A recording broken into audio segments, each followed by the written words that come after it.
The next theme that we're going to discuss is movement. People move, and not just people, but also goods, ideas, plant and animal life, and other physical features. So if you take a minute and kind of look at my little amateur drawings, people move, one way would be plane.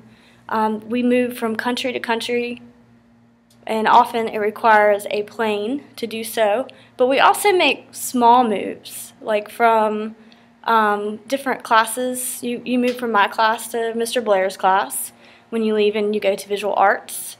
Or you could move from city to city. And there are a lot of different reasons for why we move. Goods also move. We need to get certain goods from one area to the other. And a lot of times goods are moved by planes, trains, and automobiles. In my example, I give you a UPS truck. UPS delivers packages, and it's a perfect example of moving goods from one place to another.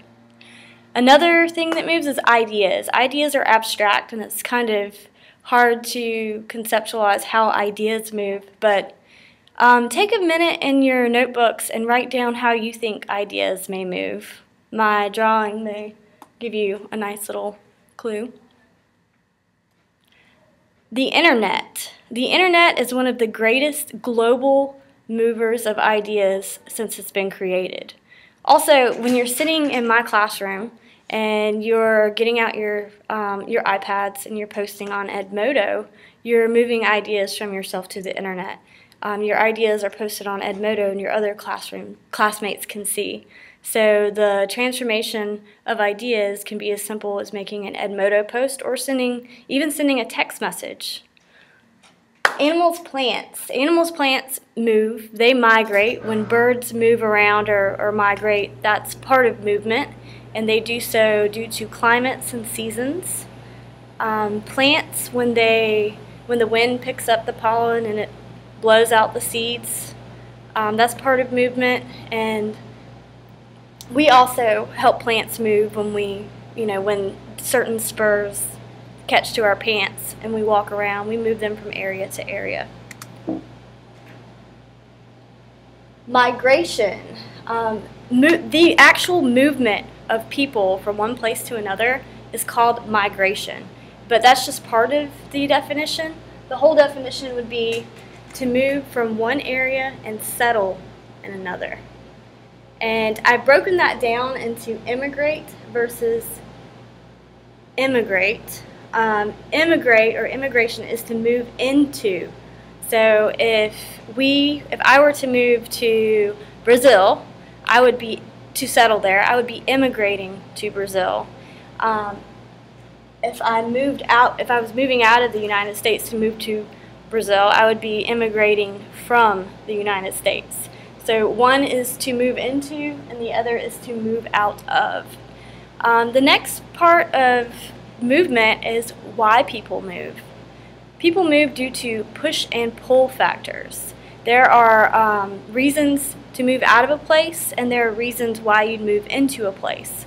The push factors, I have a little frowny face drawn because the push factors are actually the negative reasons that may make you want to move from a place.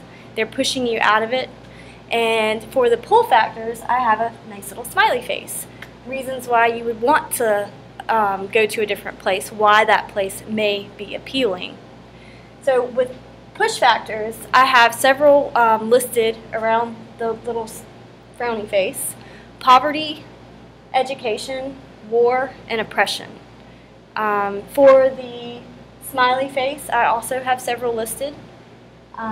Freedom, higher standard of living, jobs, and education. As you see, we have some overlap. So take a minute in your notebooks and jot down what you think, or take notes on what you think what other push and pull factors you think may exist. Coming to STEM Academy. That's the example I thought of for you guys. Since you guys came from different schools and this is our first year existing, you left your other schools probably for for push reasons.